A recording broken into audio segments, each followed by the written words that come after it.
being in person, but we got to take what we got, and work with it. So technology is great, even it's not radio, but hey, it works. Saves Um, $10 worth of gas too. there you go. Yeah. I am recording this meeting just to let everybody know. I just want to take a quick minute to let everybody know about the passing, and I'm sure everybody's heard of Rudy Dane, W2 JVF. I believe, if my calculation is correct, I think he was 102 years old. Um, certainly, he's got a lot of patents.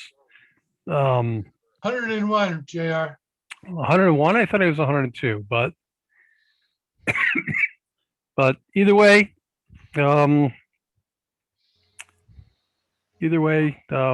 he's got a lot of patents, a lot of things that he's well known for. Um, and unfortunately, he kicked the bucket, which is something he didn't want to do. So, I don't know if anybody wants to say anything quick about him or. He was a heck of a guy. You couldn't follow him around on field day, that's for sure. Always had a smile, and I mean, just the most pleasant person. He'd talk to you forever.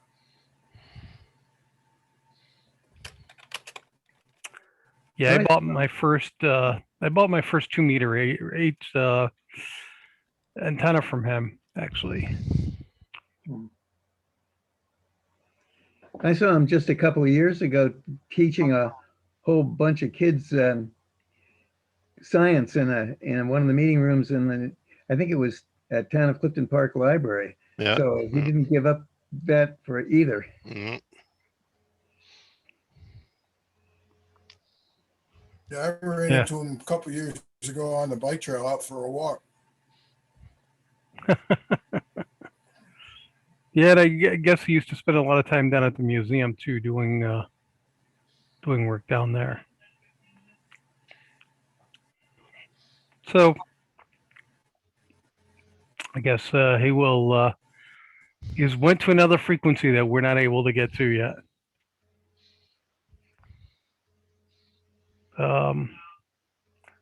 Tonight we do have John Howard as our speaker. He's going to be talking about Amelia Earhart. So I will be putting this up on YouTube as soon as I'm done. Probably, if it might make it up there sometime this week. So everybody will be a YouTube star. That's about it for me, and I'll turn it over to John. Well, good evening, and thank you for having me at the Schenectady Radio Club. John, I should have asked real quickly, do you want everybody to be muted or unmuted? I don't care. We can do this pretty free form. You have a question, either raise your hand, shout out, yell, ask, and we'll deal with it as it comes up.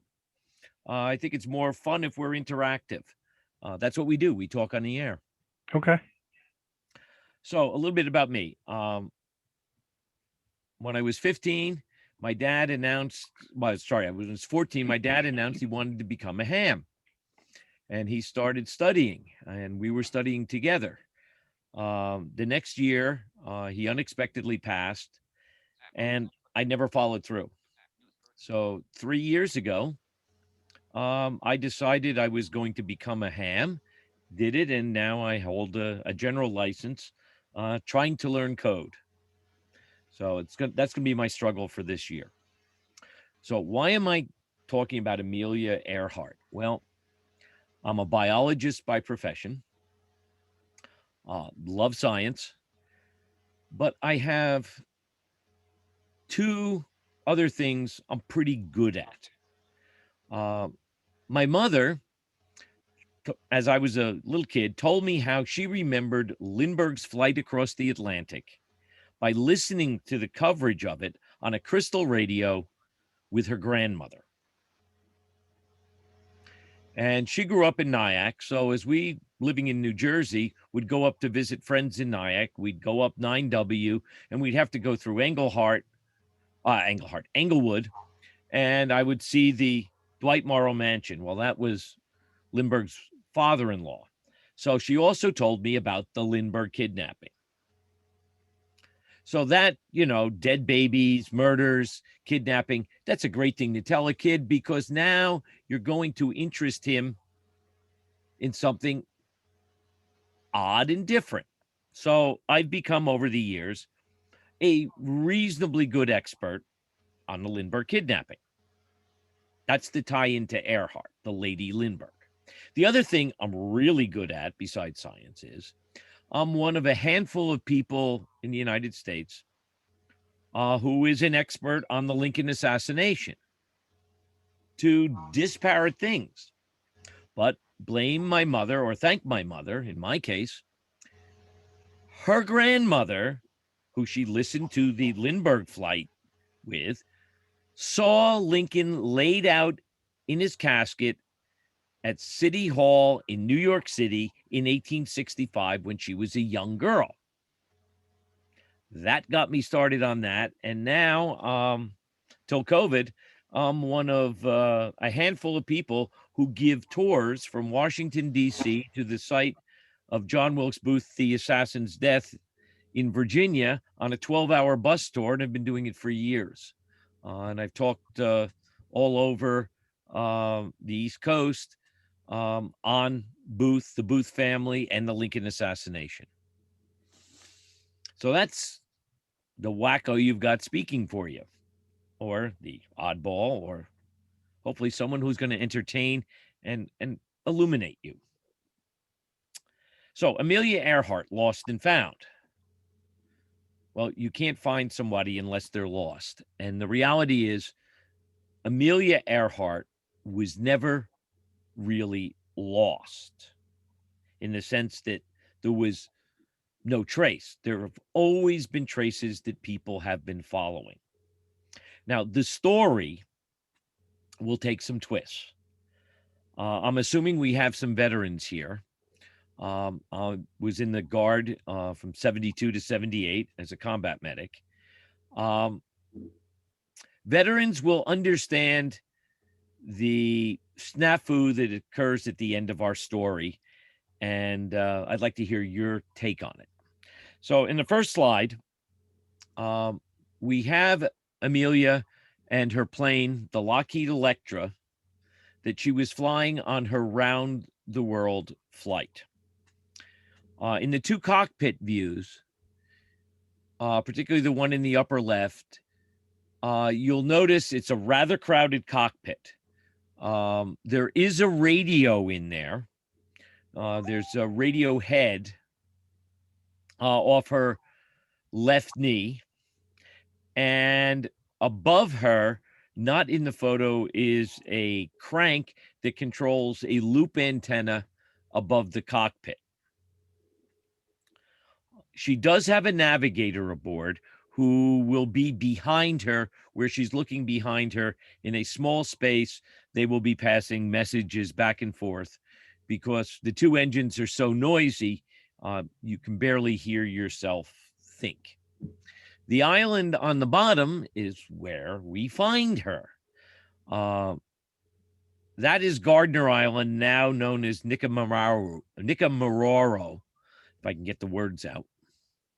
And that's where we're going to end our story.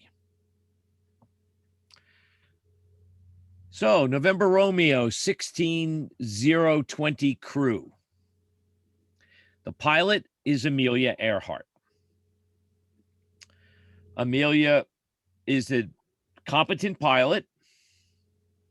By the standards of her day, she's a pretty good pilot.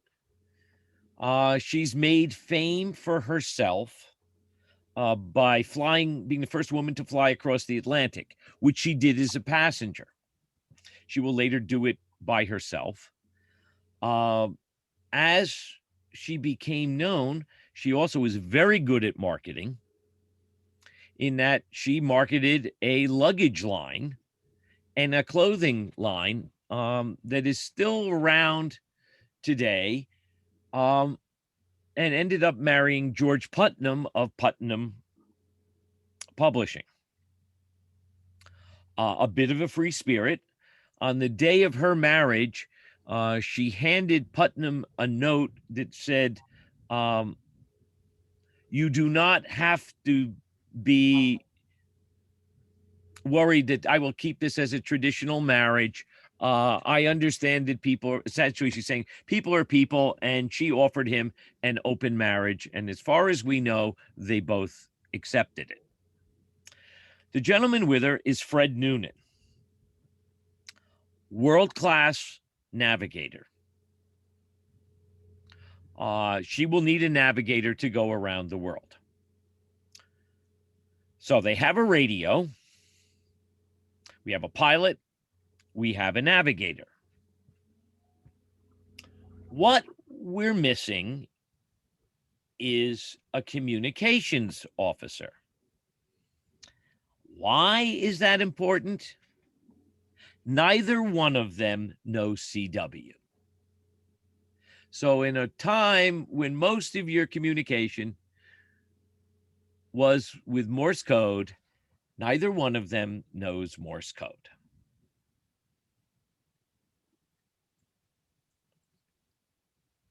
So here's your trivia question for the night. I'll take answers at the end.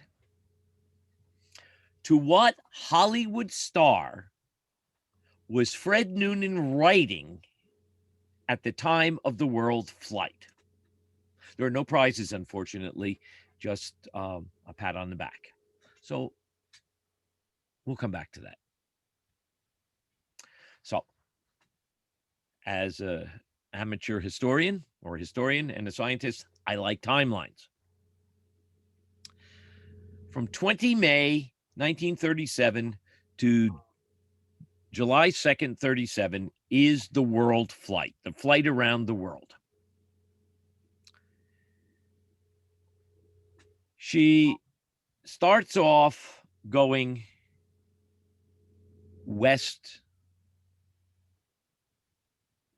east to west. She takes off in Hawaii, has a landing gear failure, never gets off the ground. The landing gear collapses. The plane needs to be repaired. Her second attempt is in June. She has flown cross country to Miami and takes off from Miami, heading around the world. As she's making a couple of hops, as she's approaching Africa, she is told by her navigator she's off course and that she's north of the line he's projected. She says, "No, you're wrong. I'm right," and continues flying. He apparently repeatedly tells her, "You're north of the line. We're going to run out of fuel if you're not careful." She refuses to correct and ends up at an airport in Senegal. So there's a layover there while she gets supplies and gets ready for the next leg. The story we're going to follow is the last leg from Lae, New Guinea. New Guinea, now as then, is far from civilization. It's an island that is a tropical paradise as an ecosystem. It's not heavily populated. Pictures show this beautiful green island with a couple of small cities. During the Second World War, of course, it was heavily contested because of its proximity to Australia. The terrain is unforgiving. It's brutal on foot, as both sides found. But Ley was a trading post area, and it was here that she lands, refuels, does maintenance on the plane, and she is going to now take the most dangerous part of her trip. She's going across the open Pacific and heading for a spot in the great vastness called Howland Island. Now, Fred Noonan, the navigator, had worked for Pan Am with the Clipper boats and was familiar with open water navigation. He carried an aircraft sextant with an artificial horizon so he could shoot positions. Amelia did not have that much experience prior to this flight on open water navigation. So we're going to look at how radio helped or hindered this leg of the flight.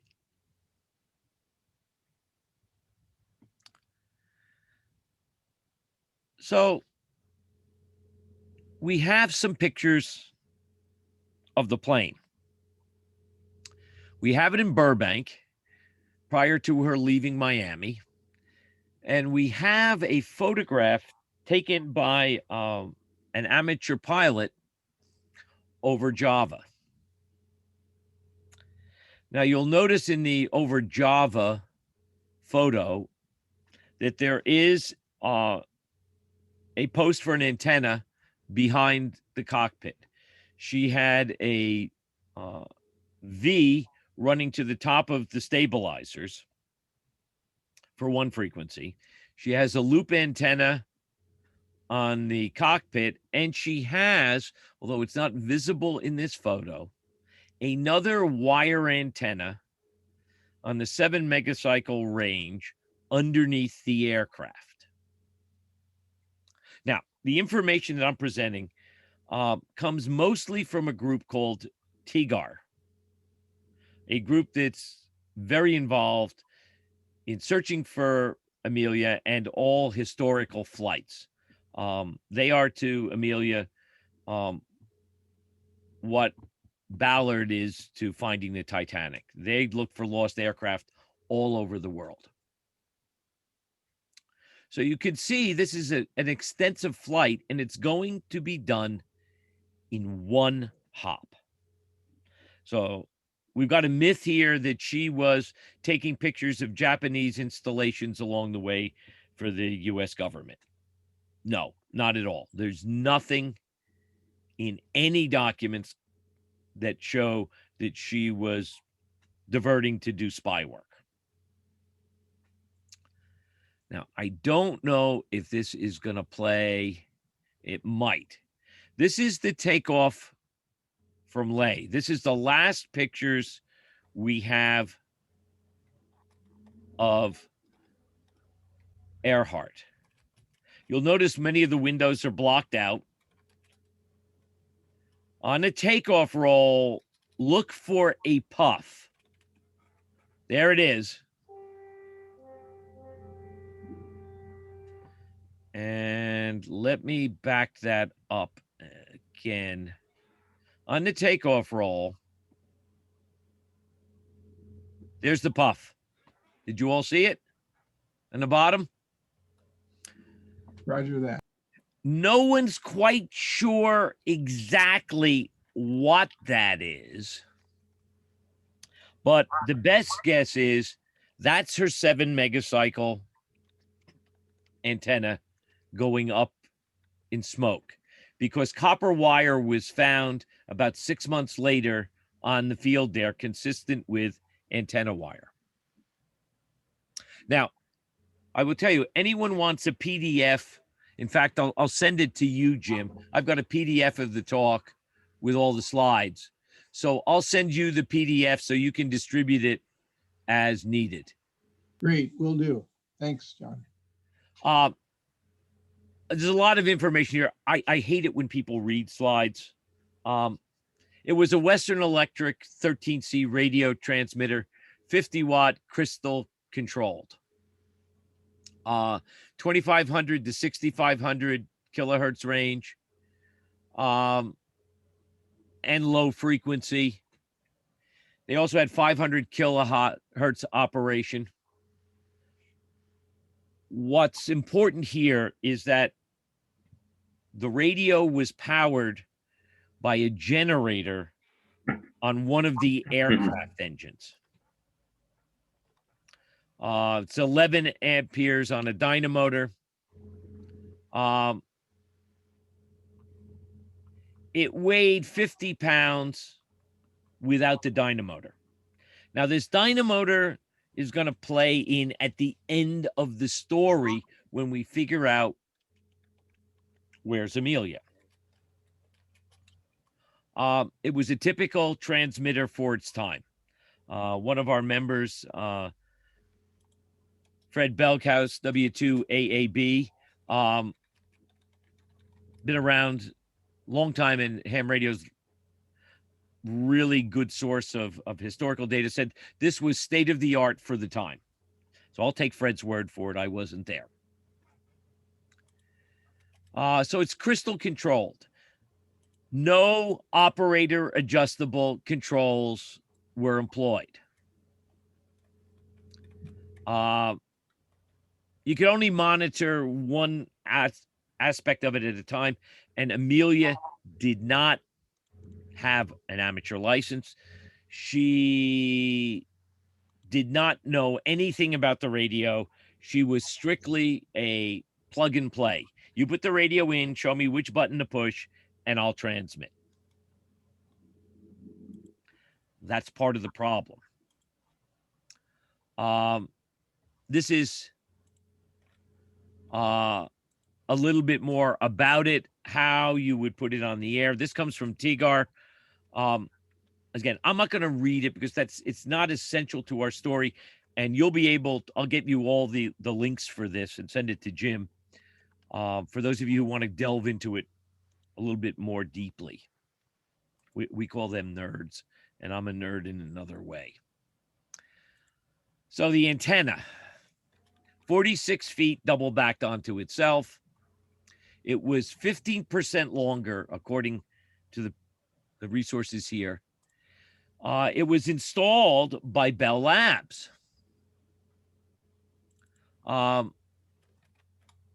So presumably they knew what they were doing. It's interesting that Putnam arranged for Bell Labs to do this. I do not know or believe that they routinely did work like this. It may have been his contacts that got this done. She also had, for 500 kilohertz, a trailing wire antenna, which was the type used on lighter than air aircraft. It was a electrically operated with a manual override that once you were airborne, you could trail the antenna behind you and then reel it in as needed. It was not easy to change antennas, and that was the navigator's job, but the aircraft was filled with fuel tanks. So you couldn't switch antennas readily. Apparently, they didn't install this on the aircraft. I'll get it in there. You know, these little switches that we all take for granted were not on the aircraft. It had to be manually plugged in. And since the plane hasn't been found, the exact receiving antennas, we don't know. This is the best guess we've got. As you can see, what's labeled the lost antenna is on the belly of the plane, and she's taking off from an unimproved airstrip. It's just something they bulldozed out of the jungle. Now, that antenna is cut to the frequency that the Coast Guard is going to be transmitting her on. And they're going to be using split frequencies. The one scenario says that that puff of dirt you saw was this antenna going off. She's unaware of it. And the Itasca, which is the Coast Guard cutter that's tasked with talking to her, is not aware of it. Unfortunately, we can't go further than that with what antennas were on there. And this is still shots taken from that movie. And it looks like the masts are missing. Again, this is conjecture, but it makes sense when we see what happens after she's airborne.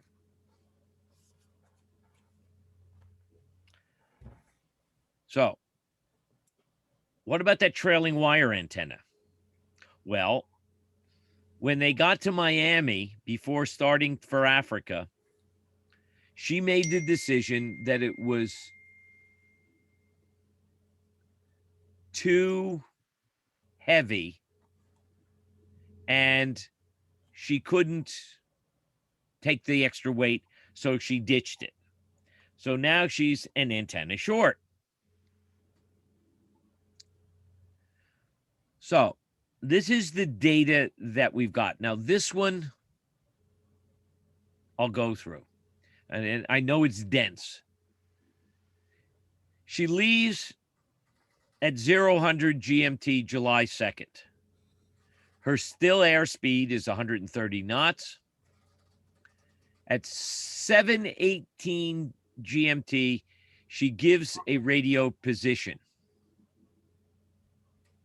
At 17:44 GMT, she says she's 200 miles out from Howland Island.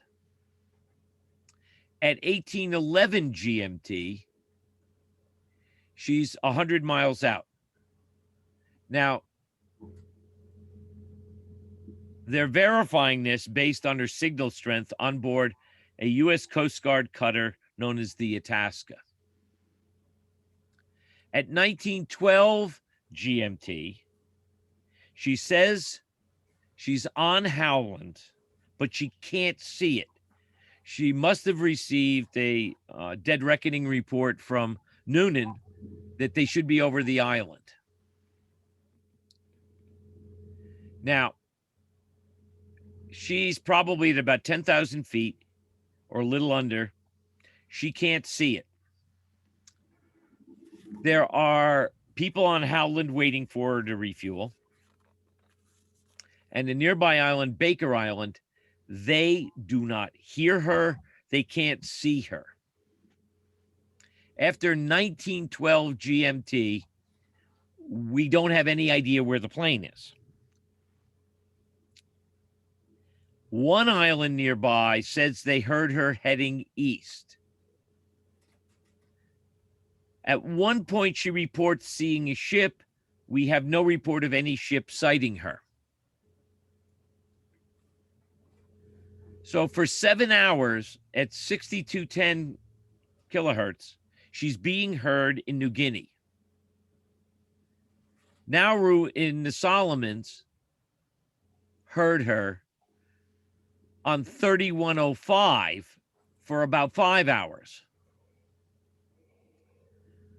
Itasca, which has the best logs, hear her at around 1515 through 2016 and maybe at 1415 Greenwich Mean Time.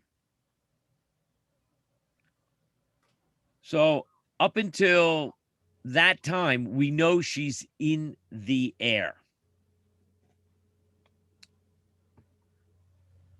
So the question is, where is she? The Itasca has been put there by Roosevelt, politically motivated, because he doesn't want to have anything happen to her. And Putnam's a supporter of the Democrats. So he puts a Coast Guard cutter there. And they are to DF her and help guide her. There are 2 radio operators there.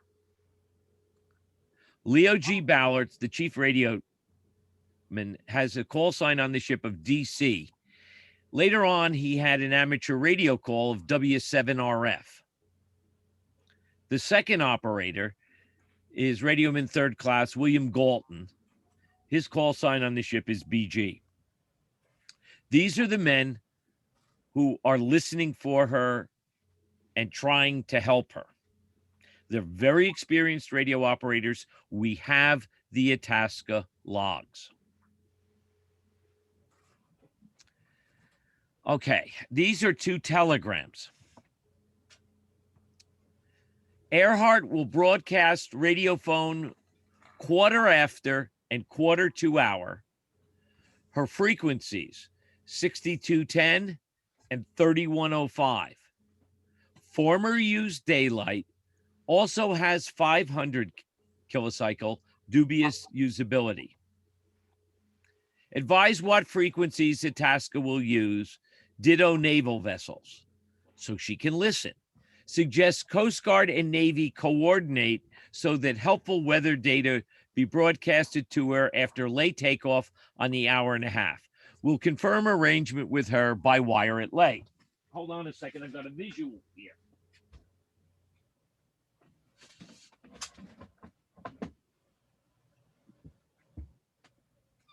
Oh, yeah. Anybody recognize this? It's a radio room clock. Yep.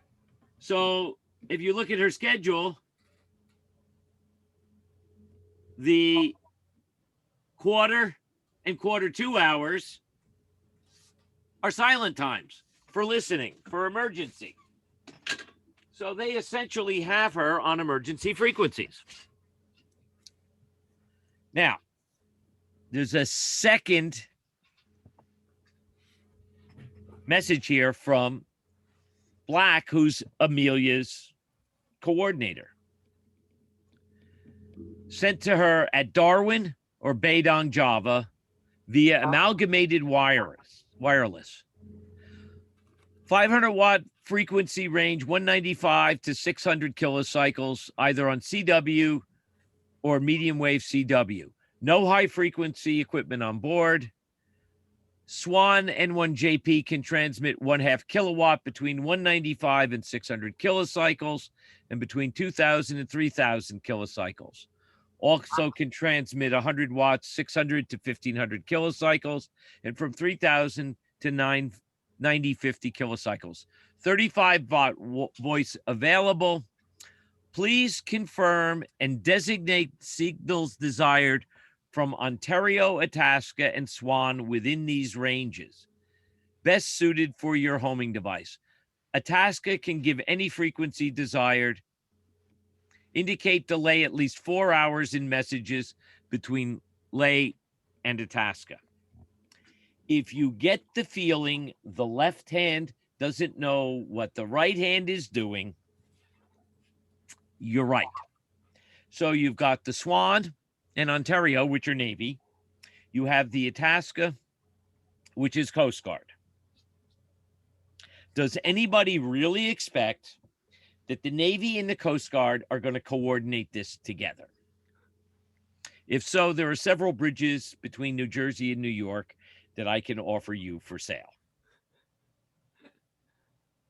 By the way, there's no answer to this. Now, these 2 telegrams are from Itasca.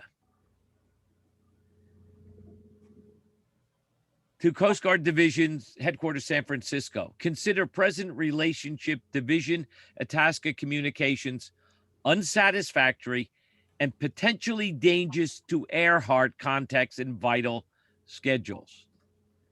urgently request Itasca be given complete communication independence. Itasca has reliable communications with Navy, and routine traffic can be routed via that system. Recommend discontinuance all San Francisco Itasca schedules until Earhart flight reaches Hawaii. So Itasca already recognizes there's a problem. They're not under independent control. They sent the following to Amelia. Itasca transmitters calibrated 7500, 6210, 3105, 500, and 425 kilocycle CW, and last three either CW or medium CW. Itasca direction finder frequency range 550 to 270. Request we be advised of time of departure and zone time to be used on radio schedules. So they hadn't even coordinated the times as to which time zone they were using. Itasca has calibrated their transmitters, but they're all CW. Amelia cannot use CW, and Noonan can't either. We have telegrams with weather. Fleet Air from Hawaii indicates good weather. That's nice. Itasca is sent this. Left lay 10 a.m. local time, July 2nd. Due Howland Island, 18 hours time. She has approximately 22 hours of fuel on board.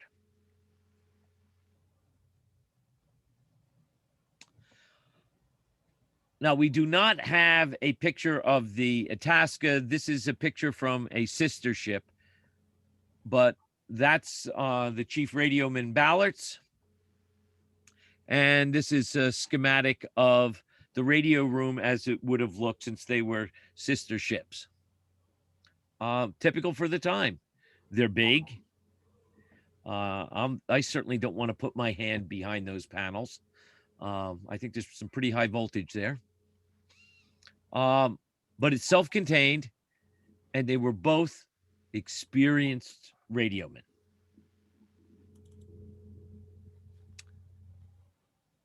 So KHAQQ is the call she's using. Go ahead on 3105 with voice and transmit position. They're transmitting continuously on 7.5. Do you hear us? Confirm receipt on 3105.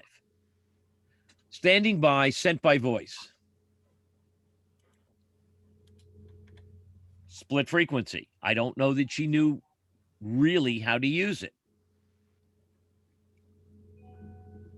Her last message at 7:42 local time says, "We must be on you, but cannot see you. Gas is running low, unable to reach you by radio, flying at 1,000 feet." Her final message as recorded was, "We are on line 157, 337. We will repeat this message on 6210. Wait." That's the last in-flight message ever heard from Earhart.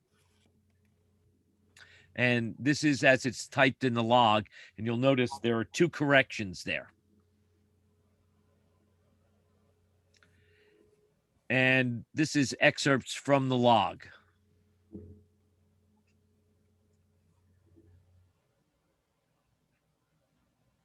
Now,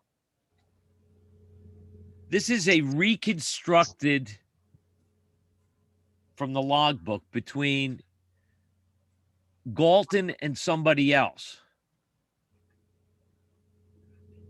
He says she was just back on. We'll repeat message. And he talks about the fact that they're not 100% sure and they're going to have to correct the log. One of the other operators, O'Hare, missed it. Now, what doesn't show up in most of the other books is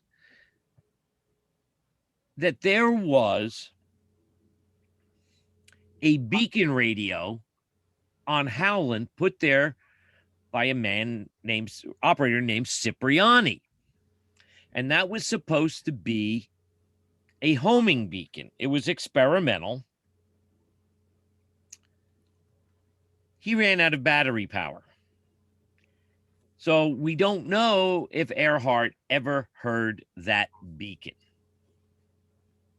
Not that it would have mattered much, because he didn't have enough battery power to run it the whole time she could have been in the air.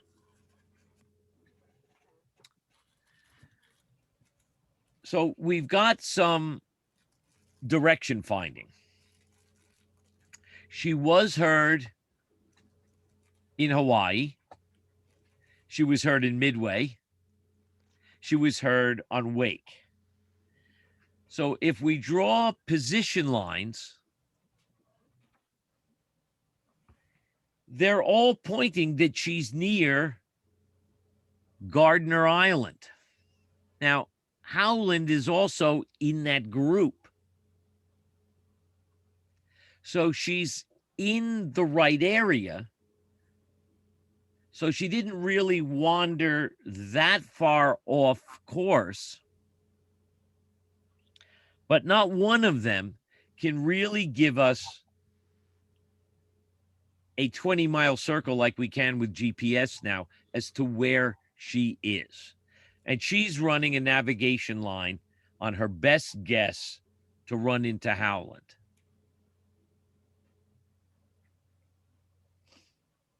She goes missing. The largest sea search in history is initiated. Amelia Earhart lost. Then suddenly, a ham named Walter McMenamin in California reports that he hears an SOS from KHAQQ. He doesn't say whether it's voice or CW. The press go crazy. It wasn't true. He faked it for his 15 minutes of fame. And I have not been able to find what call letters he was assigned. He ultimately admits he fakes it. Radio Wailupi in Hawaii is probably true that they were hearing transmissions from her. And now we come to a real kicker in the story.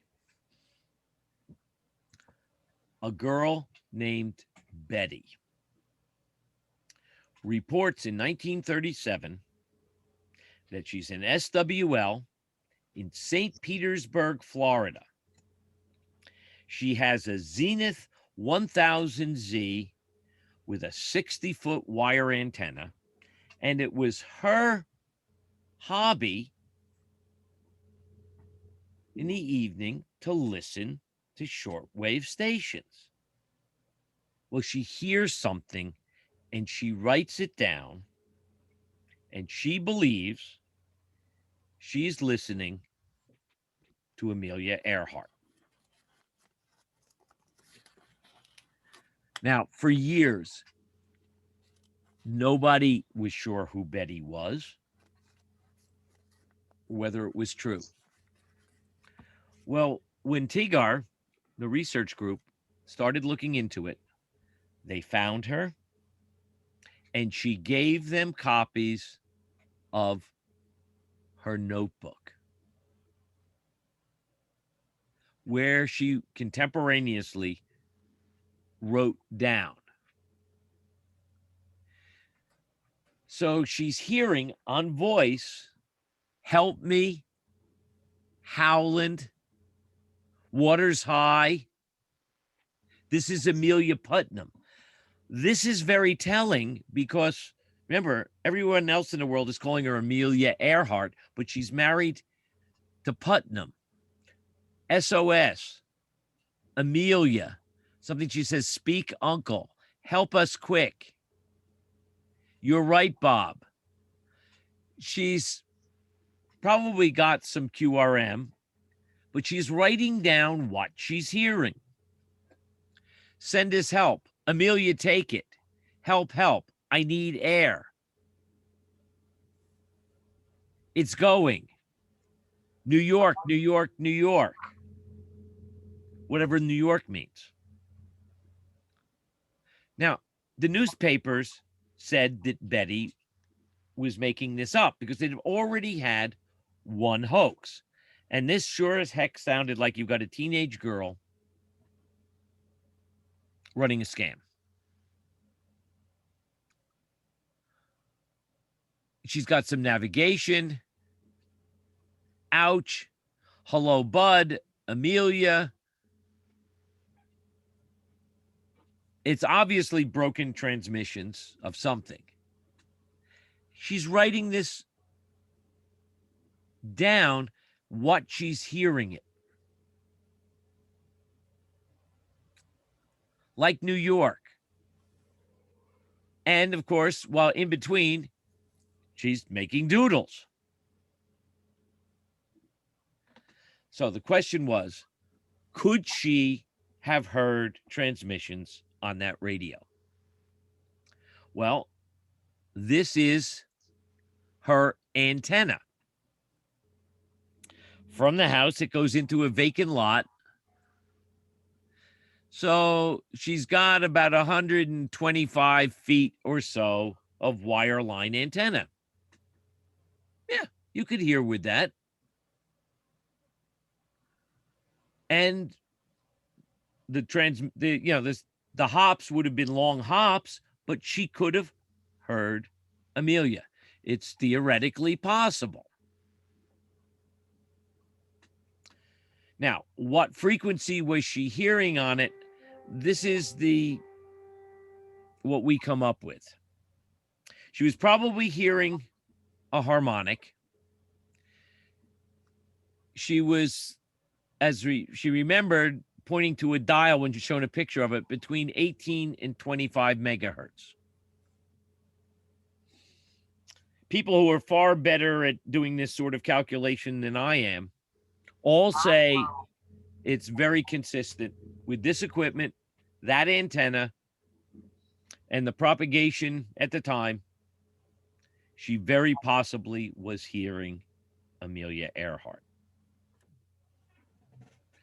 No one believes her.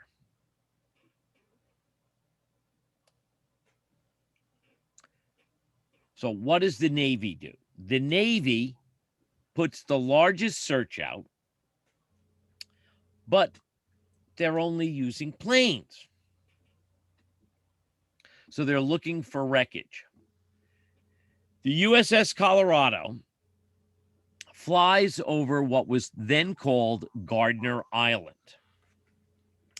And they see signs of habitation, but they don't see anyone moving on the island. Now, the British had colonized it years before, but it didn't pan out. The people left. The search pilot takes a very fuzzy, distant picture of the island, says he sees habitation, but he doesn't swoop down and go over the island looking and see if anybody's waving at him. There's no SOS stamped out in the sand. He doesn't see any movement. He thinks it's from the British colonization.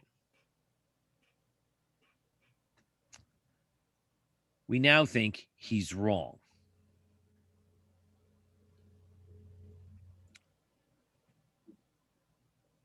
It seems pretty obvious when you put everything together that she landed on the reef surrounding Gardner Island. She put down because she didn't have any fuel, and this was a safe touchdown. Now, with the aircraft on the beach, as long as she had fuel, she could idle one engine and run a dynamotor and use the radio, which is what Betty was hearing because it was days after she went missing. And it appears that she continued to do this until the tide carried the plane away, and it's a very steep drop off to the bottom, and that she died as a castaway on the island. So that's the slides. So what do we know about it now? Well, we know Betty's name. She was interviewed. And let me do one other thing here. I think I've got a couple of slides from a... no, let's do this one. Let me do this one. There's a slide I've got missing. All right. I'm assuming you can still see my screen. We see you. Where's that Gardner Island in relation to Baker and Howard? Within 50 miles or so. It doesn't appear on the map, but it's probably real tiny. Yeah. Okay. Yeah, I'm not seeing what I want. So we'll just stop sharing. I guess we've stopped sharing here. So what about Amelia? Well, has anybody gone there and looked even further? Well, they have. In the 1947, 48, the Australians went there, didn't find an airplane, but they found human bones. So they collected them and brought them back. Their anthropologist said, well, I think it's a male, so it's not Amelia. Well, the bones are in Australia. They just can't find them. Now Amelia really is lost. It's in a warehouse somewhere, and they can't find her. But we do have the measurements. When other anthropologists look at it, they say the bones we see are a Caucasian female. So it very well, most likely, is Amelia. Digging on the island has left very few artifacts, but on that island are coconut crabs, which can get up to 4 foot long, and they will consume everything. They drag things into their burrows. So any human remains would have been consumed and dragged to burrows. So we probably will not find anything more skeletal. They have found fragments of face cream with a brand that Amelia was known to use and endorse. So what we have here is a tragedy that could have been averted. We have a pilot who's headstrong, at least on one occasion doesn't listen to her navigator. We have state-of-the-art radio equipment with people who don't know how to operate it. We've got radio schedules using split frequencies with people who do know how to use it in the military, people who don't know how to use it on the aircraft, radios that are ideally suited for shortwave, for CW, with non-CW operators on the radio. This is a disaster that was just looking to happen. So Amelia lost and found, and lost again. This could have been prevented. Instead of just having Amelia do this as a publicity stunt, which it was for both her husband and her, extremely dangerous. It could have been coordinated with the Navy and the Coast Guard. They could have made sure that the equipment was compatible all the way around. They should have been allowed to set up the schedules. She didn't even really know about the beacon on Howland Island. That wasn't coordinated. It's taken Tigar almost 30 some odd years to get everything together and put this story out there. Again, those of you who are veterans, this story should sound familiar.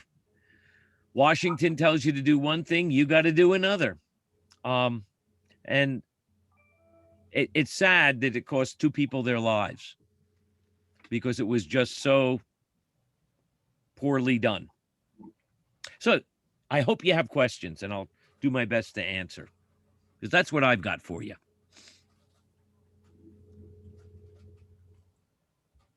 No questions, please. Hammer me. That's the fun part. Trying to find the mic.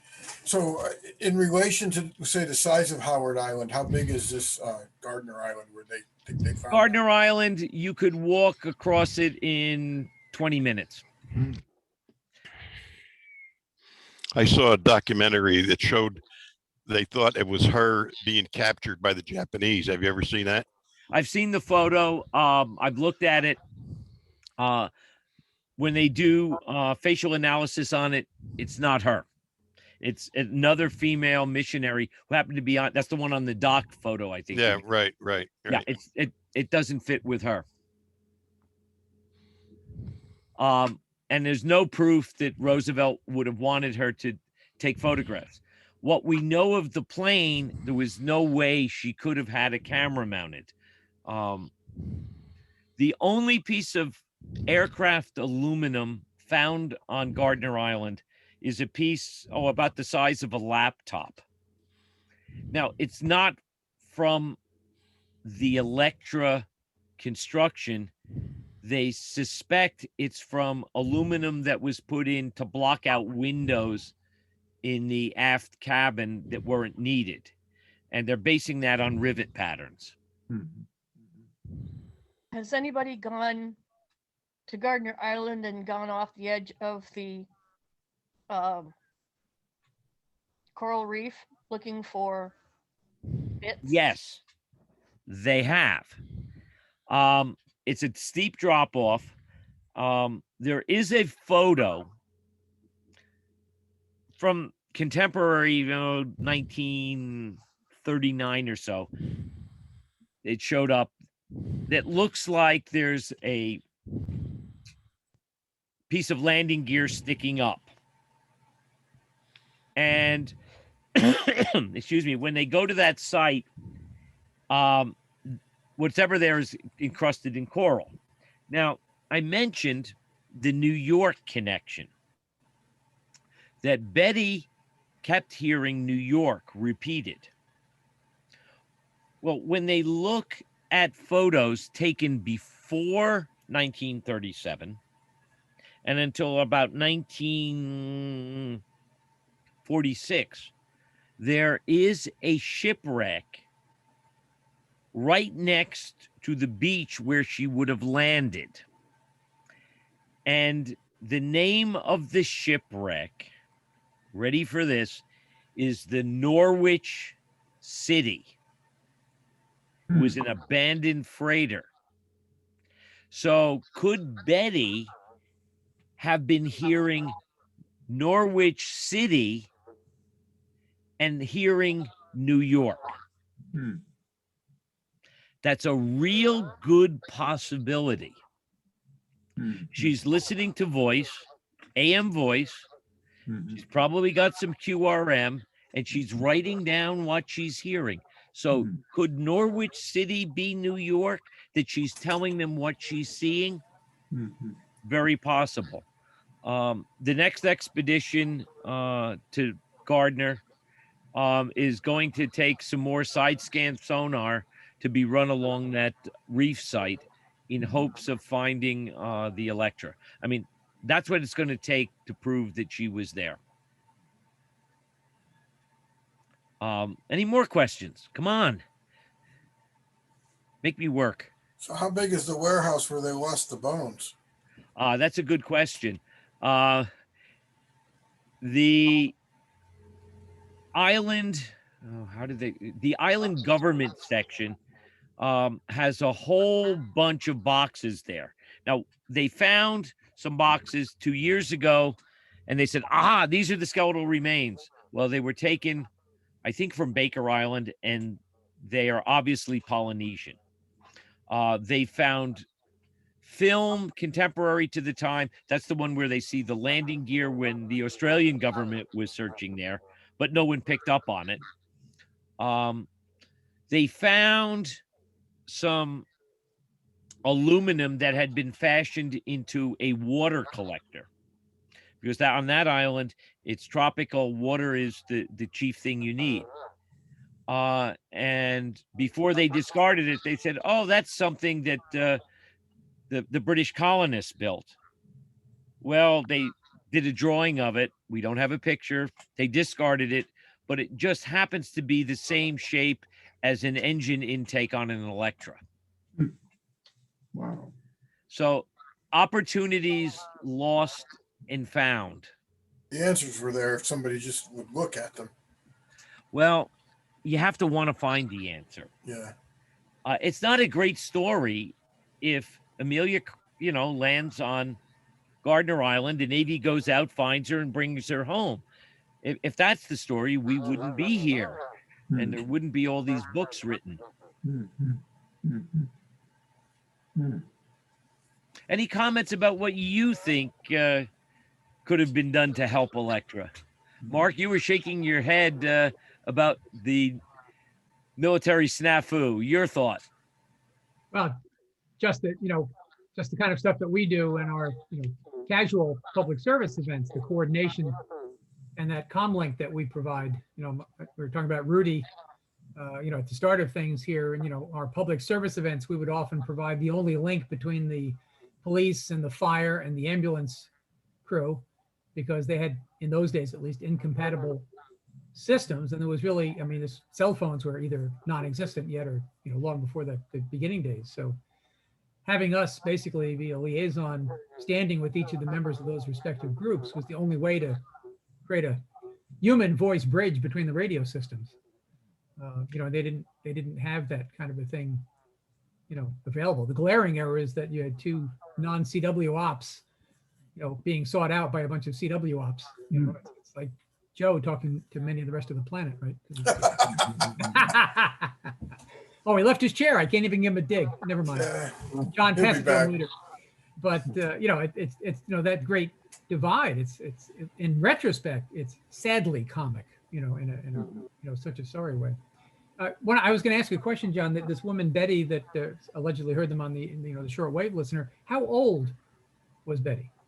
Do we have any At the idea? time, if I remember right, she was 16 or 17, and she lived up until her 80s, and always said she heard Amelia Earhart, and I truly believe she did. Yeah, and I was just wondering, young adult child versus young adult, and she was an credibility, right? experienced SWL. Again, it's amazing propagation from the South Pacific to the East Coast of the United States, and of course, skipping over nearby people. The Navy never heard her. What time of day was it she went down? It was dusk. So it was dusk. It was dusk there. So it was dark. It would have had to been late at night then when this. Oh wait, no, this girl was listening to her days later on that. Yeah, she heard her a couple of days later. And it would have been late afternoon when she was hearing it. So that could have been morning on the other side, 12 hours away, roughly. And she was probably, I'm wondering if she was hearing her during gray line propagation times. Yeah. But everything fits with this girl who was never believed, and for almost 35, 40 years, never talked about it until she was tracked down. And we now have her name. If you go to TGARS, TIGHARS, you can get a lot more information than I've summarized. If you want him to speak at your Schenectady meeting, I think he gets $2,000 a pop to speak. Wow. That's that's about 10 years of our annual budget. Yeah. Yeah, so And I you can't got me. imagine he had more information than what you have already told us. Well, I took it from him. So, John, you did just fine. Yeah. Yeah. that's- But you're not getting $2,000. Yeah. no, not at all. I You're, got the you're friends. worth that- every penny we spent. Finally. John, I have a question. Sure. Greta Garbo. No, now we come to that. It was Oh. not Greta Garbo. I will tell you, it's a man. Robert Garbo. No. I'll give you a hint. He was a major player in a 1939 Technicolor film with an English actor by the name of Errol Flynn, but it was not Errol Flynn. In 1939. In Was that 19 Robin It's, Hood? it's one of the players in Robin Hood who later on builds a shelter in the hills of California because he's fearing a communist invasion. Little John? I can't think of his name. That was Alan Hale. It is Eugene Paulette, Friar Tuck. Oh, Oh, Wow. For some reason, he and Noonan became friends, and Noonan writes to him while he's traveling around the world with Amelia. So you would think that, that would be a treasure trove of information. maybe he's in his hideout. Yeah.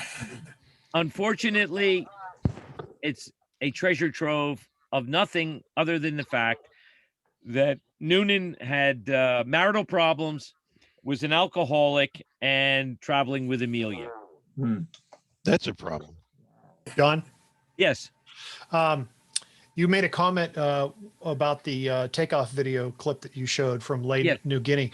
I reviewed that video over and over and over and kind of picked it apart in slow motion. And I have an observation of my own, and that is there might be, and you may have already heard this, or maybe this has already been debunked, but it could be that, I have a hard time coming to terms with a long wire antenna cut for 7 megahertz or whatever, or that was used for 7 megahertz, that somehow that could flash into a puff of smoke on an aircraft powered transmitter.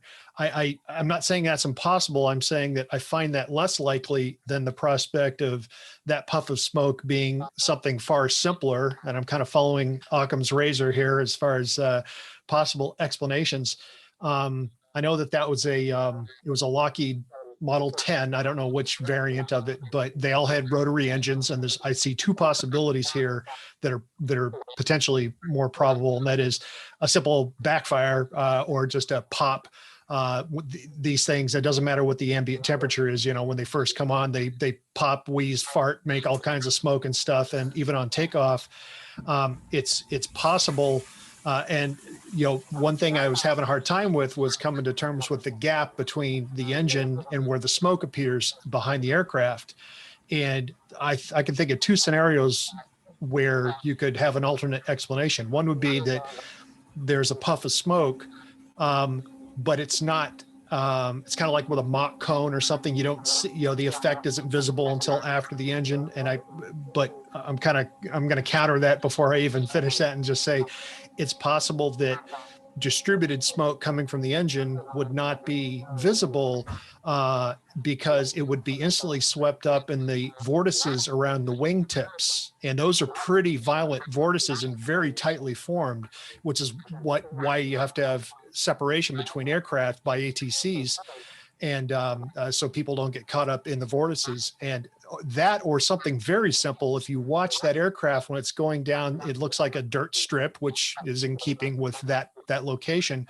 And there's not one puff of smoke, there's two. there's a smaller one that precedes the one that's very visible. And it actually appears to originate from the back tire. You can see what looks like it hit like a little pothole and there was a little puff, but it's barely visible.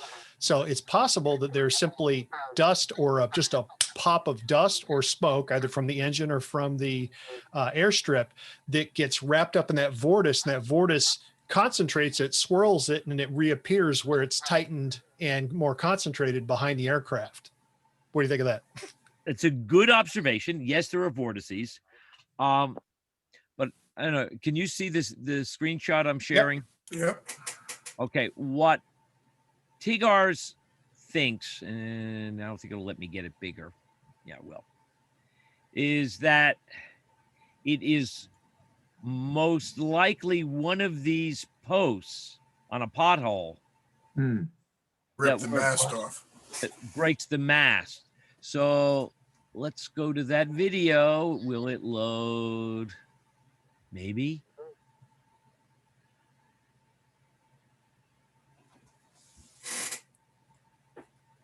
So as you can see, let me halt it there. Let me go back a little bit.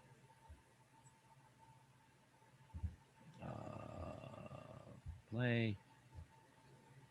The windows have been. No, it's not where I want it. Come on. Silly. The windows have been boarded up because they don't need it. Mhm. Yeah, right there. They think they found one of those behind that window there. So as you can see with these tail draggers, you've got to get that tail off the ground. Can you back that up just a second? Could you still see the antenna post on there as it was taxiing? No, I mean, that was a good picture there. Yeah, right there. There it is. there's the There's the- antenna post. There's a mast there. And there's another mast coming back here. Oh, Yeah, but that wouldn't be touching the ground. It would if it hit a pothole. yeah. Or the wheel, yeah, the back wheel hit a Did you pothole. Yeah. did you happen to notice the two? There's actually a little tiny puff that precedes the one that's more obvious. Yeah, when you slow it down, yes, you can see it. This Well, is if the- not a if the great back tire runway. ran over the wire. And they did find copper wire there that looks like antenna wire. But it was an airstrip, and it could have been deposited by any aircraft that frequented that strip, right? Absolutely, absolutely. And here's the crime of having non-radio ops for the only two people in the thing. We would hit the transmit button and there'd be some idiot light called an SWR meter that would show right as soon as you transmit. And all they you would have do is tubes press the that it just button. heat up. And heat up the tubes and never know. So this is taken from the still, and you can see here they've got the tail wheel off the ground. Mhm. Now I can't tell you where in the video this is taken, but you hit a rough runway, yeah, you could bounce. Yeah. You Um, think, yeah, the tail could have bounced. the question. Radio equipment that old, it wouldn't have an SWR meter on it, would it? Or would Let's see. Let me go back to radios. 2222. If it's meant to be an appliance operator's rig, meaning you turn it on, pick your channel and squeeze the mic. Yeah, they had Yeah.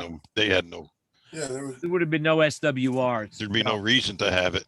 Yeah. Right, that's what I'm saying. At most, an idiot light, sort of a trouble indicator would be all I might expect. Yeah, chances are you wouldn't know the antenna wasn't even there until it burned up. That's what I'm getting at. Yeah. Yeah.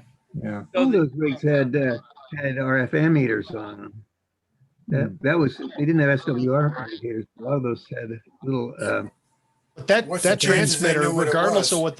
regardless of what the dynamotor is producing due to the inefficiencies of the whole system, that thing only put out a dead short if you're lucky. If you do the math on the power consumption going into the transmitter, at best it was 300 watts, and it wasn't. I think it was like a 50-watt radio or something, right? Yeah, yeah. Yeah. What did it say? I think it was a 35-watt radio. You are not going to turn a piece of wire incandescent and have it go up in a piece of, in a puff of smoke under even a dead short condition. So I'm leaning more towards smoke or dust from the runway and the takeoff procedure that, you know, that just got swept up. And that's, I don't know, that's my thought at least. Yeah, Although I don't she's think never, the rig melted the wire though, Terry. I think if the puff of smoke was the dust, the dirt on the runway kicking up.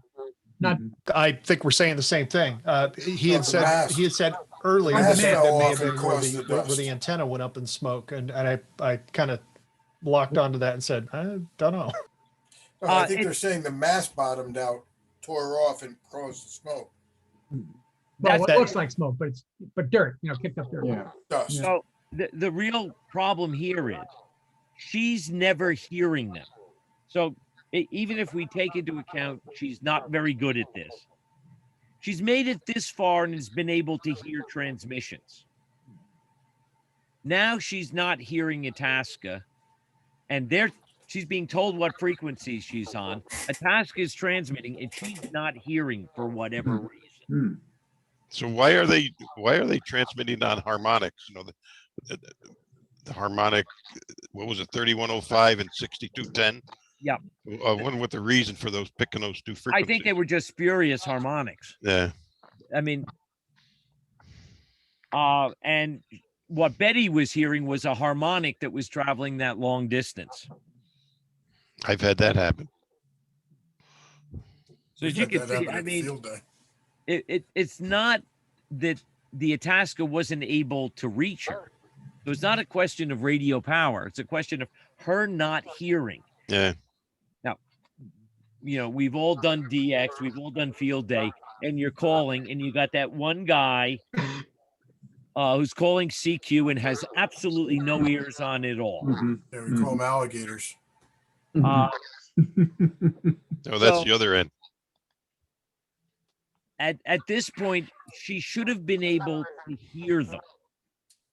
And she's essentially broadcasting blind. And I'm sure she's trying to fly and turn that loop antenna, trying to get a direction bearing, which with her last transmission, she's telling them that she's on a navigation line. We're listening on 6210.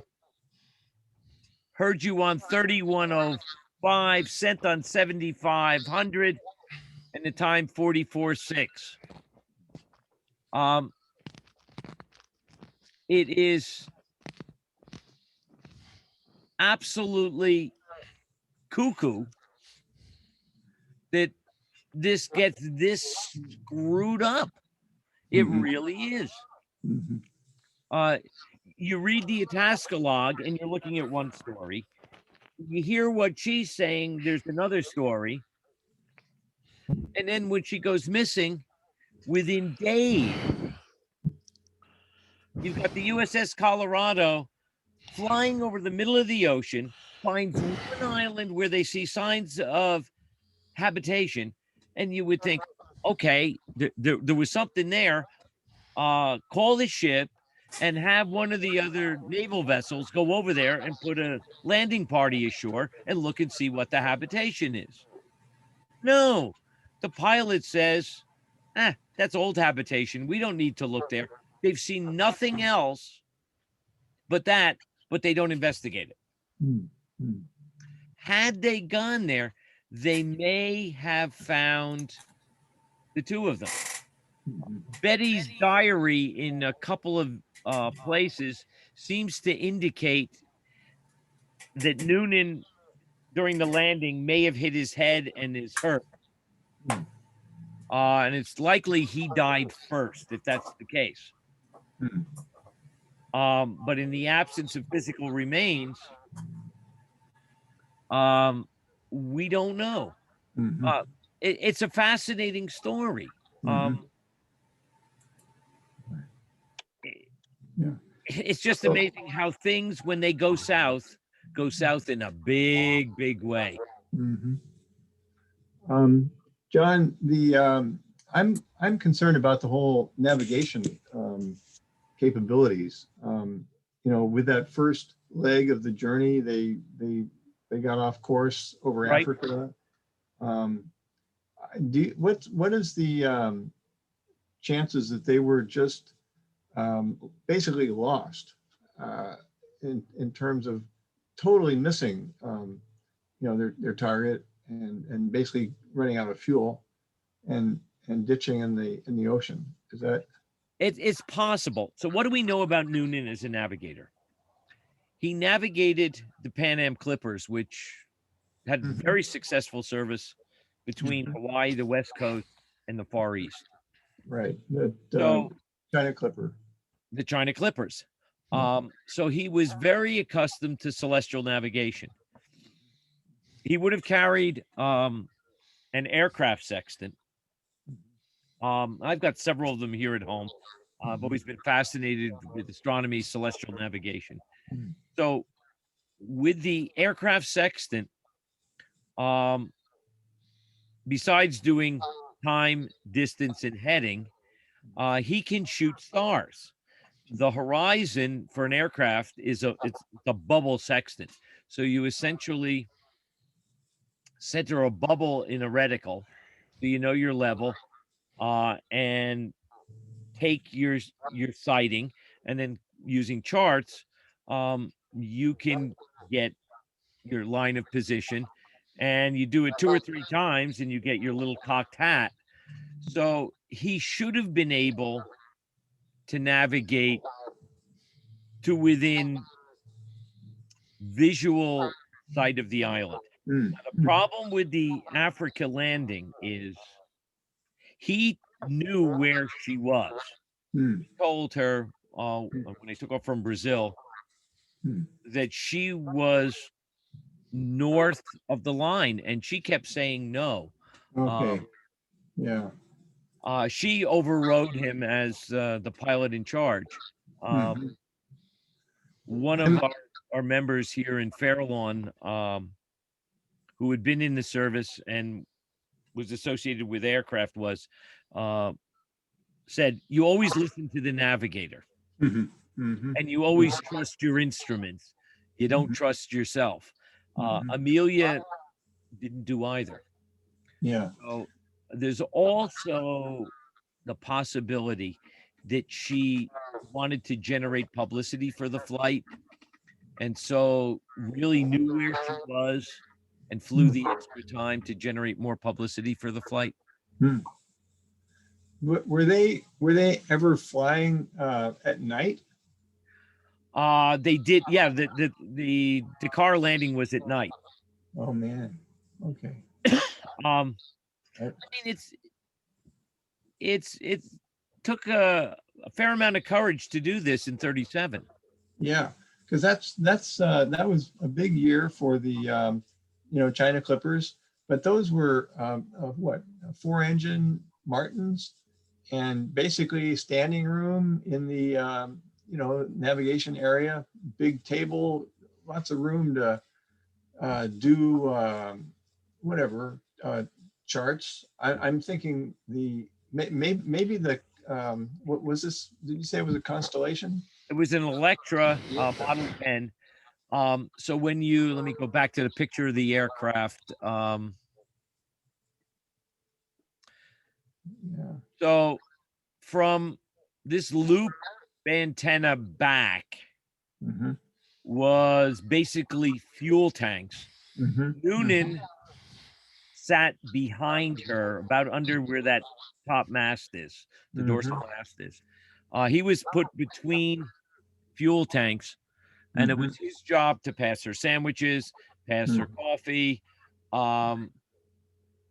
And they really didn't use the side door to get in because that was for maintenance and storage of supplies. They entered through the top hatch up here. That put them right over the cockpit. Yeah.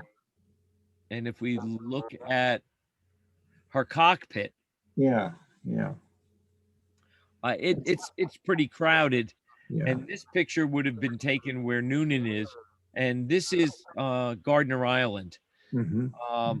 She would have landed along the beach over here on the far side. And it was somewhere over here where the Norwich City was, shipwreck. Oh, man. It's Because of the, pretty inhospitable. yeah, yeah. Wow. Uh, Why wasn't the loop antenna useful for finding your original destination? I believe that was just set up for direction finding. So she would just lock onto a beam. Yeah, but I mean, that's all they had in World War II for radio navigation was direction finding. Right. And they worked out pretty good. So she must not have been very skilled at using it. Well, she's the one that's controlling it, not the navigator. So she's flying, she's twisting the loop antenna. Yeah, but if she's homing in on a signal from the destination that she's headed toward, all she has to do is zero it out and just keep flying the zero line. She might loop around because of wind, but she'd eventually get to the site of the transmitter. Yeah. Now we don't know if she heard the RDF signal on Howland from Cipriani. There's nothing in her log transcripts that the Itasca has that says she's hearing that. And his battery runs out. She's basically depending on a continuous signal from Itasca to home in. And at one point she says, I can hear you, but I don't see you. So, I mean, she's flying a bearing, so she's close, but no cigar. And if we look at, look at my navigation page. Yeah. If we assume that Wailupe over here in Oahu has her, and military stations on Wake have her, it puts her in this general area of the Phoenix Islands, which is where Gardner and Howland are. So she's within 15 minutes or so flying time from any one of them. This is not, this is a small cluster.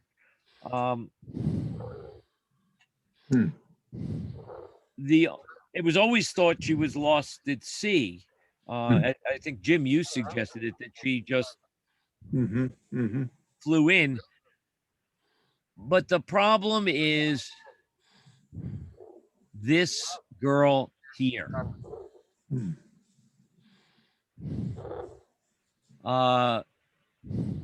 Help me. She hears crying. Help us quick. I can feel it. You're right, Bob. Come here. And she's essentially free associating. Send us help. Amelia, take it. Help, help. I need air. Amelia, things are. Here I come.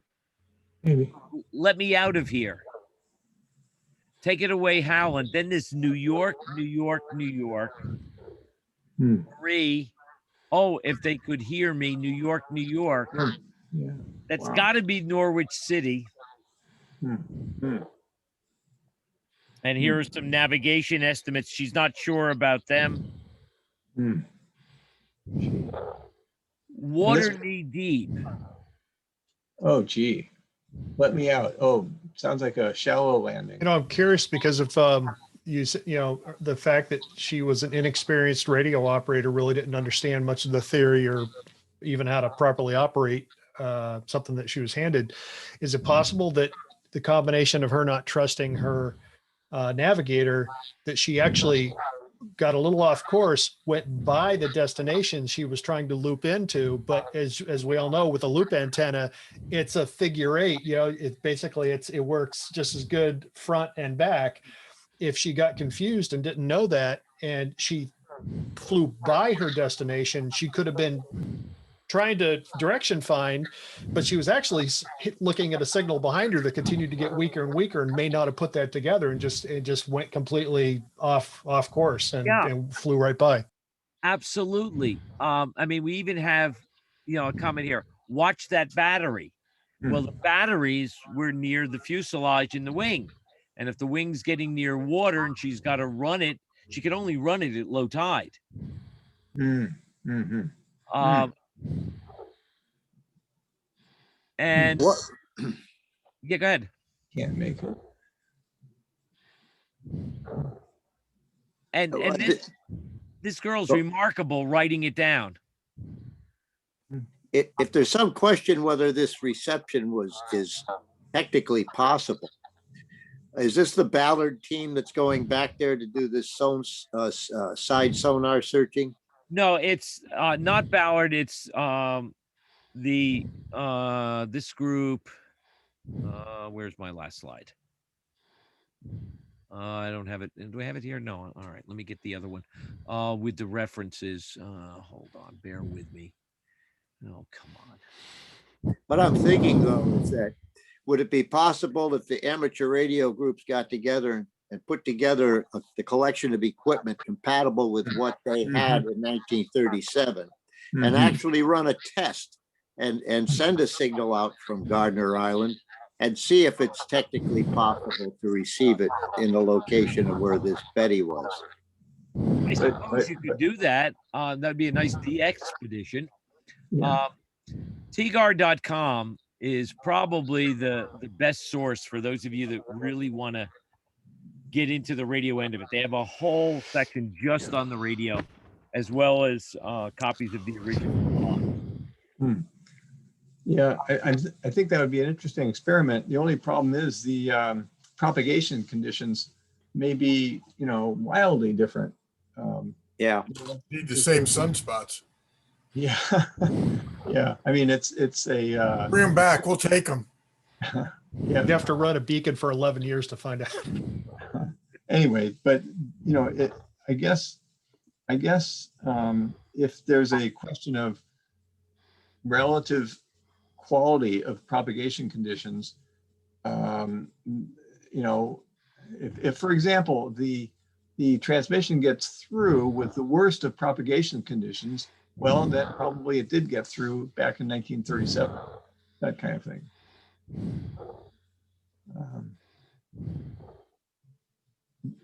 The other question is there a way to simulate this with some kind of, computer model of, propagation and so forth. And I don't know that software category. But, Well, here's my problem with that, Jim. As a biologist, I'm not an engineer. I know that bumblebees fly. Aeronautical engineers have lots of computer simulations that say that bumblebees do not have the thrust to weight lift ratio to enable them to fly. Sure. Now, I have my friend I referred to, W2AAB, who is, I'm sure your club has one, a curmudgeon. And he will tell you that engineers design antennas that theoretically work. But when you put them in the field, you may as well have a noose tied to a string. So simulations will only go so far. Sure. And that's my take on it, because I am a bit of a Luddite and curmudgeon as well. Terry may argue with me. I see him sort of smiling there. Sure. I'm sure Joe and I both have worked enough CW stations on 80 and 40 meters in that general area of the Pacific that with not necessarily good antennas or good equipment, we can believe if there's a signal coming through. I mean, considering the stuff I've worked over the years. I think everybody in the Pacific uses lousy antennas. It worked a lot of them. I would love to. I would love to work it. Yeah. Sure. So, I mean, that's what I've got for you. I mean, I'll stay here as long as you want and brag to. It's a fascinating story. Yeah, it is. It's Can I make one observation here?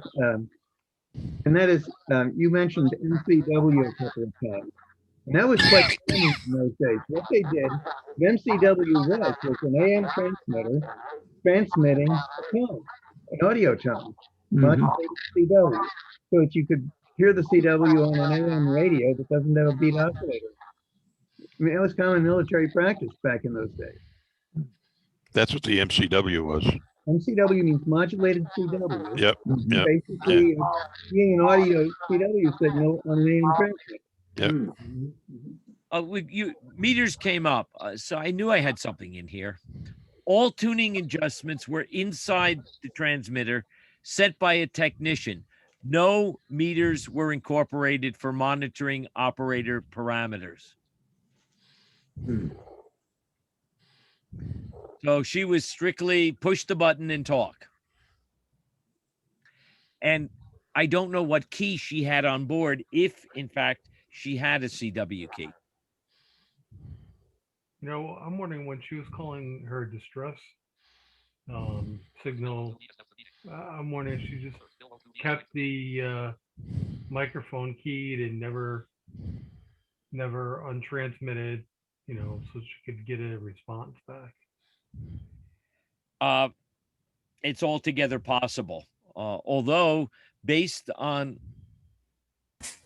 what Betty was hearing, she was probably doing that. She was talking, not being able to hear and know if her signal's getting out. And of course, at that point on the island, she's going to run out of food and water. She didn't carry that much emergency supplies. She's under stress. And as those supplies go and she's getting weaker or the aircraft is taken off the island with the tides, Wow. she's in pretty dire straits. Or the other thing is, was she totally off base with her directions and ended up down here in New York somewhere? Well, Crashed into Manhattan. still not, well, if you want another mystery, Empire State and I'm not talking Judge Crater, up in Newfoundland, people heard an aircraft motor before Lindbergh crossed the Atlantic about a month or 2 months, from a plane called L'Oiseau Blanc, the White Bird. Charles Nungesser and his co-pilot Coley flew across the Atlantic. They were never found, but Newfoundland people heard a plane and heard a crash. They have never found the remains of that plane. And Newfoundland isn't that, it's big, but it's not that big, but it's remote enough that even using airborne magnetometers looking for the engine, they haven't found it. So that's another one. If you want to go looking for a lost aircraft, would be to find the Nungesser Coley plane. And did they make it across the If Atlantic? anybody wants to just to get a feel for this thing, last time I was in the Aerosciences Museum here on Route 50, there was a fuselage of a Lockheed 10. There was supposedly the same kind of fuselage that Amelia was flying. It's kind of fascinating just to be there and stand there and look at this thing. Where is that? I got to go see it. It's not a Jim. It's not a Lockheed. It's a Beechcraft. Is it? They said it was a Lockheed. Well, no, it isn't. It was donated to the museum by TNT, which produced a made-for-television movie about the Amelia Earhart story about 20 years ago. And that was a movie prop that was set up for interior filming. So there's camera ports on the side that were cut through the fuselage, but they couldn't acquire at a reasonable cost an actual Lockheed Electra fuselage because they're in much smaller numbers than the Beechcraft, the Twin Beech D-18, which it strongly resembles. So what's at the museum is the movie prop that is based on a Beechcraft, but it looks very much like an Electra to the untrained eye. But and they did set it up. The interior was set up to resemble the fuel tanks and the transmitter location and all that stuff from the Electra.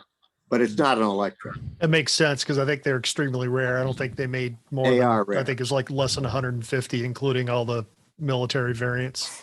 Right. Nobody would donate a fuselage in decent condition that if it still existed that for something like that. And by the way, that sheet of aluminum, they have tried, the Gillespie group has tried repeatedly to get some kind of an aluminum manufacturer to try to verify what year that aluminum was manufactured, because the alloy contents kept changing over time as aircraft makers learned more and more about aluminum for structures. And they haven't yet been able to pinpoint it because apparently they didn't keep very good records about their alloy experiments. So they just don't have any, they can't tie a year to it. They can't say that aluminum was manufactured in 1937. I know that's very frustrating. That's really frustrating. Uh-huh. But the rivet patterns seem to match based on photos. Yes. Well, that landing gear photograph also supposedly showed something that would tie it to an Electra. The Electra had interchangeable left and right main gear, which made the axle strut connection pretty unique and identifiable because it could be switched from the left side to the right side. And it's according to what Gillespie said that was pretty convincing evidence that it might have been from Electra. By the way, the Air Museum that Jim just mentioned is the Empire State Aerosciences Museum on Saratoga Road, Route 50 in Glenville. It's the old GE flight test location. At the Schenectady Airport. Yeah, Schenectady County Airport. I gotta make a trip up. And that's where we've done the Gillespie interviews, because the women's group there, the Zontas, they've been paying him to present annually his progress on the Amelia Earhart search, because they're a women's group and they're interested in knowing if there's ever been a final conclusion on this. But we didn't do it. They did not do it this past January. They usually do it in January. But if anyone is interested in going, that they do have guests. So if I learn about another one, I can notify somebody here in Sarah to put the information out. Hey, Bill or Frank, Yeah, you have anything to do with the Schenectady Airport? yeah. My father worked there in GE flight tests, and I almost grew up there for a while. I worked with a guy in GE. His name was Bill, and he flew. He had a stunt plane he used to fly around. I can't think of his last name. His first name was Bill. This is probably in the maybe Bill in the Ross. no, Bill Ross. nope, that's not it.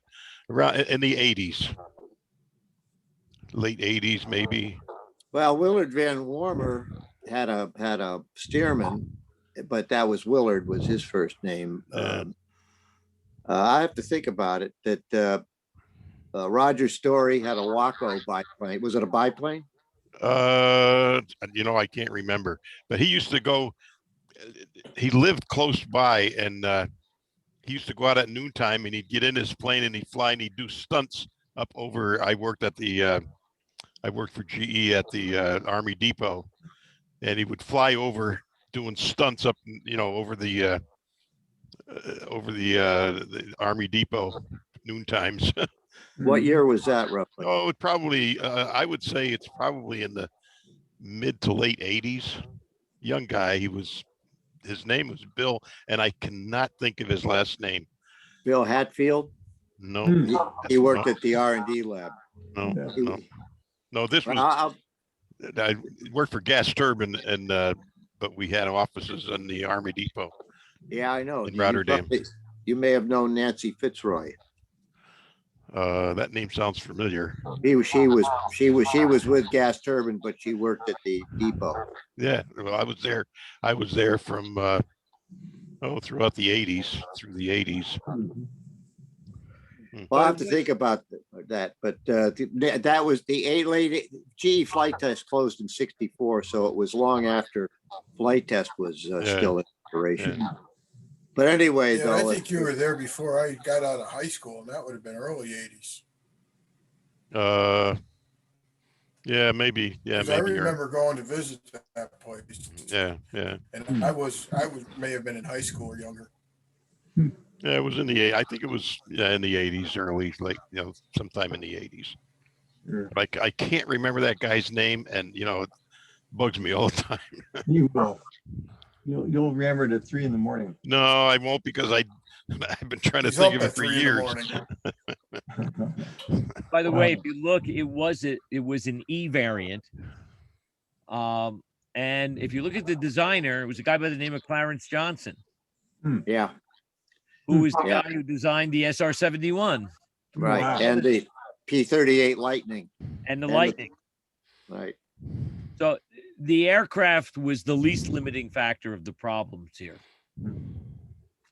And the radio control is right up here. Mhm. The upper left-hand side that's the control head. Tragic story. Boy, yeah, gee.